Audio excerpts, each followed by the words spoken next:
Hey everybody, it's Maggie from Personal Euphoria with today's plank story. If you don't want to plank, you're going to stand up. If you struggle with balance, you might want to hold on to the back of a sturdy chair or a wall, but you're going to tip sideways on one hip and then tip to the other side. And you'll just alternate. So you're playing with balance, but also a sideways hip hinge, trying not to twist in either direction. Of course, if that doesn't feel good, you can always march in place or do something else, like plank. But here we go. So this plank was from a couple weeks ago for my classes, but I forgot to post it. So we're backtracking, where I was finding myself like thinking about how I was torn between two minds. Because we were prepping to go to Vegas, where we were going to go water skiing. And I was catching myself like noticing I must be thinking or feeling older because I kept thinking, well, should I do this? Will this be worth it? If I torque a knee or twist my ankle or do something, I will regret it.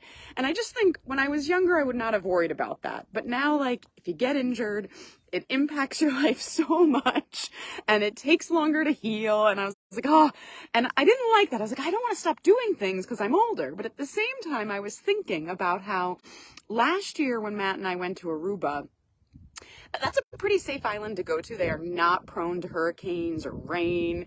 And we randomly had a tropical storm barreling down on us, potentially turning to a hurricane.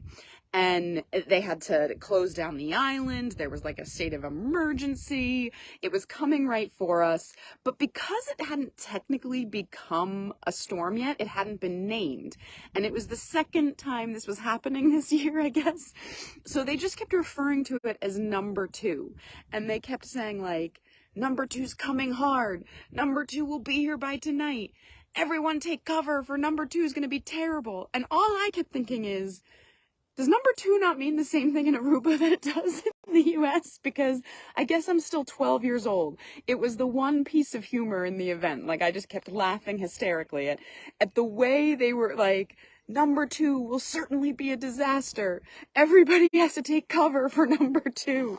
Anyway, it just made me laugh that at the same time, within the span of a year, I can be like, aging to the point of worry and have the mind of a 12-year-old still. And in the end, in Aruba, 2 hours before the storm made landfall, it veered and it was a gorgeous, beautiful day and everybody got to bring back out their beach chairs and umbrellas and it turned out to be fine. So anyway, I hope as always you have a wonderful day. Thank you for listening and keep moving.